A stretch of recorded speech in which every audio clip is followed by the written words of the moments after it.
मैं राष्ट्रीय अध्यक्ष जी का जो भाषण हुआ है राष्ट्रीय कार्यकारिणी के बैठक में, उद्घाटन भाषण, उसके प्रमुख बिंदुओं को आपके समक्ष प्रस्तुत कर रहा हूं। फिर इसके बारे में जो उनका पूरा भाषण है उसे हम अपलोड भी करेंगे, उसका उपयोग भी कर सकते हैं। I am going to just state before you the key features of his speech. राष्ट्रीय अध्यक्ष जी ने सारे डेलीगेट्स और अपने नेताओं के अभिनंदन के बाद ये बताया कि इस साल 21 अक्टूबर को जनसंघ की स्थापना के 60 वर्ष पूरे हो जाएंगे।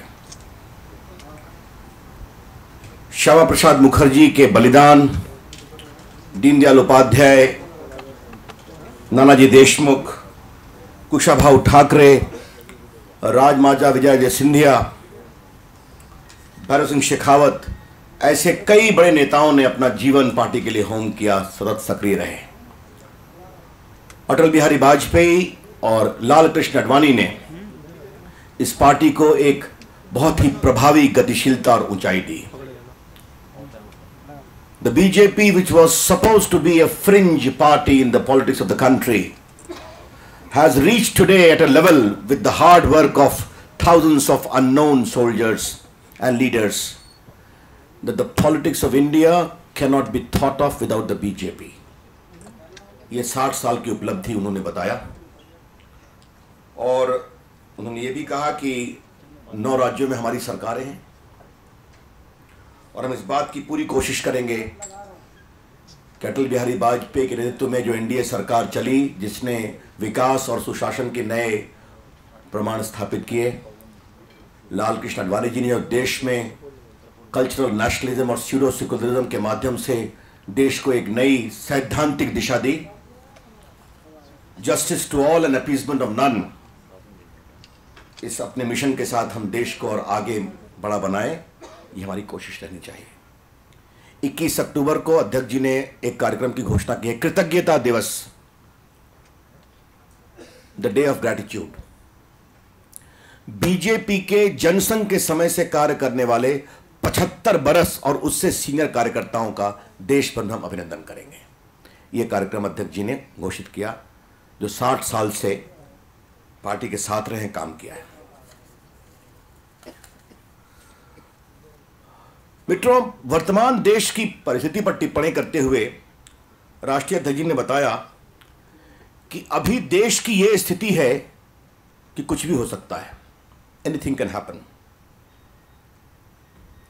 इस देश में यूपीए सरकार के विश्वसनीयता का संकट है, देश में उसकी साख गड़बड़ाई है और उसकी अंतर्राष्ट्रीय साख पर भी बहुत आंचाई है।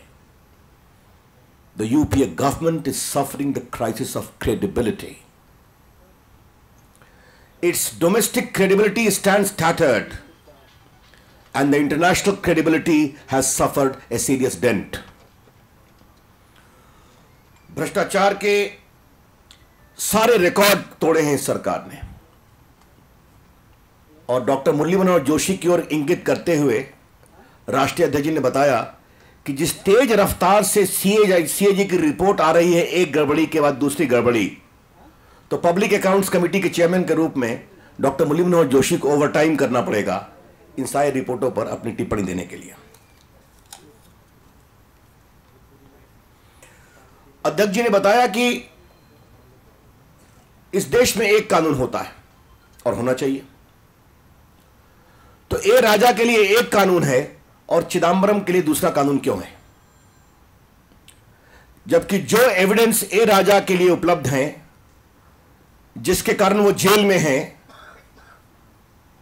कमोवेश वही एविडेंस और उससे कुछ अधिक वर्तमान गृह मंत्री और पूर्व वित्त मंत्री श्री चिदंबरम के बारे में है।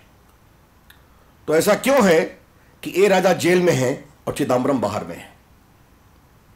उनकी जगह भी जेल में है और सीबीआई को चिदंबरम की भूमिका की जांच के लिए भी कार्रवाई करने से रोका जा रहा है। This preference being given to mister Chidambaram in spite of voluminous evidence of his culpability and complicity only demonstrates that different yardsticks are being followed. अध्यक्ष जी ने आज एक सवाल यह भी उठाया कि 2G के मामले में स्पेक्ट्रम प्राइसिंग को ग्रुप ऑफ मिनिस्टर्स के अंतर्गत रखा गया था और यह कैबिनेट की सहमति से रखा गया था।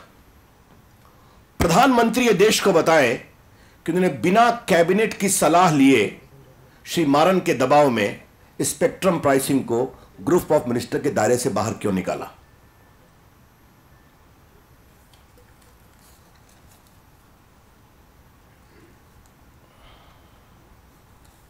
अध्यक्ष जी ने एक बात कही कि श्री ए राजा के खिलाफ कार्रवाई हुई है, जिनको लाइसेंस मिला है उनके खिलाफ कार्रवाई हुई है, चिदम्बरम के खिलाफ कार्रवाई होनी चाहिए, उनको भी तिहाड़ जाना चाहिए। और समय की मांग हुई और एविडेंस आगे बढ़ते गए तो प्रधानमंत्री की भूमिका की भी जांच करने की जरूरत पड़ सकती है। बीजेपी न्यायोचित कार्रवाई की पक्षधर है। No victimisation but not sparing anyone regardless of his stature if there is evidence against him। मित्रों, अध्यक्ष जी ने लोकपाल के बारे में भी चर्चा की, उस आंदोलन के बारे में,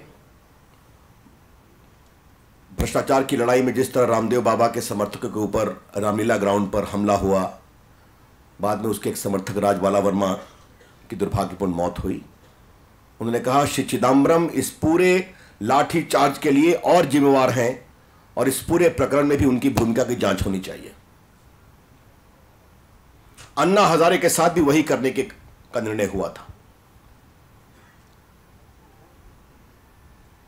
जब देश के क्रोध को देखा गया तो सरकार थोड़ी झुकी, लेकिन अन्ना हजारे के आंदोलन के साथ भी बेईमानी करने की कोशिश की गई। जब लोकपाल पर बहस चल रही थी तो बीजेपी ने लोकपाल के पूरे सशक्त लोकपाल का समर्थन किया था, जिस पर अन्ना की टीम के साथ अडवाणी जी के निवास पर चर्चा भी हुई थी। हम शुरू से इसके पक्षधर रहे हैं, लेकिन जानबूझकर कांग्रेस के लोगों के द्वारा यह बताने की कोशिश की गई कि बीजेपी इसका विरोध कर रही है।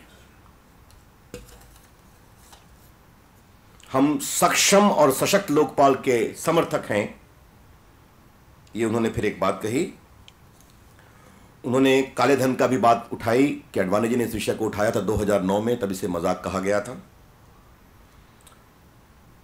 ये इतनी बड़ी राशि जो विदेशी और स्विट्जरलैंड के बैंकों में जमा है वो देश आना चाहिए, सड़कें बनेंगी, अस्पताल बनेगा, गरीबों की चिंता होगी, लेकिन सरकार प्रभावी कोशिश नहीं कर रही है और करेगी भी नहीं, क्योंकि दामन में दाग लगने का डर है। अध्यक्ष जी ने आज इसकी पुरजोर घोषणा की कि हम देश को आश्वस्त करना चाहते हैं कि जब बीजेपी की सरकार आएगी तो हम विदेशी बैंकों में जमे अपराध, काला धन को देश लाने के लिए हर प्रभावी उचित कार्रवाई करेंगे। यह हम देश को आश्वस्त करना चाहते हैं। The BJP national president in his presidential address today assured the nation that when the BJP-led government will come to power, we will take all effective prompt measures to bring all the black money of Indians stashed away in foreign bank accounts. This is our commitment to the nation. अध्यक्ष जी ने महंगाई की भी चर्चा की कि आज खाद की कीमत 40% बढ़ी हुई है और ऐसे में जो गरीबी रेखा के बारे में निर्धारण हुआ है वो एक क्रूर मजाक है। The qualifying benchmark determined for BPL is truly atrocious and amounts to rubbing salt over the wound of the people. अध्यक्ष जी ने एक शब्द का प्रयोग किया है, पॉलिटिक्स ऑफ स्टैटिस्टिक्स।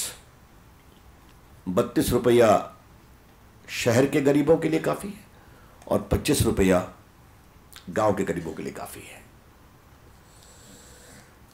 अध्यक्ष जी के भाषण में एक बहुत महत्वपूर्ण फ्रेज है जिसको मैं आपके सामने दोहराना चाहूंगा।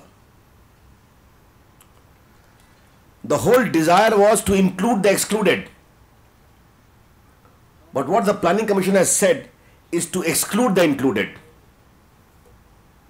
गरीबी रेखा के नीचे जो छूट गए थे उनको अंदर लाने की बात थी, और जो बेंचमार्क बनाया गया है वो जो अंदर है उनको बाहर किया जा रहा है और गरीबों के साथ मजाक किया जा रहा है। मित्रों, अध्यक्ष जी ने यूपी पर बहुत ही फोकस किया अपने भाषण में।